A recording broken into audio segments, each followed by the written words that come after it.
Hi అండి. ఈరోజైతే chicken fry చేశాననమాట. దానికి కాంబినేషన్‌గా అయితే ఇక్కడ నేను చపాతీ చేస్తున్నాను. చపాతీ ఎప్పుడు చేసినా గట్టిగా అయిపోతుంది అనుకున్న వాళ్ళకైతే ఈ టిప్ అయితే బాగా యూజ్ అవుతుందండి. చాలా సింపుల్‌గా అయిపోతుందనమాట. కొంచెం సాల్ట్ అలాగే వాటర్, కొంచెం ఆయిల్ వేసేసి, ఇంకా పిండి వేసేసి సరిపడినంత వాటర్ వేసేసి కలిపేసుకోవాలి. ఇంకా మీకు టైం ఉందంటే ఒక 10 నిమిషాలు పక్కకు పెట్టేసుకోండి.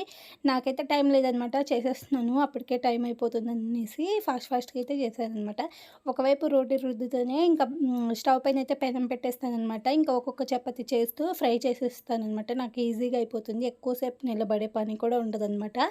ఇక్కడ చూసారు కదా! ఇలాగా ఫస్ట్ టైమ్ అయితే ఆయిల్ ఏమి వేయకుండా పెనం పైన వేసేసి ఫ్రై చేసేసిన తర్వాత రెండు వైపులు ఇలాగ కాసేపు ఫ్రై చేసేసి ఆ తర్వాత కొంచెం ఆయిల్ అయితే వేసేసేయాలండి. చక్కగా స్మూత్‌గా వస్తాయన్నమాట. చపాతీ ఎన్ని తిన్నా కానీ హెవీగా అనిపించదు.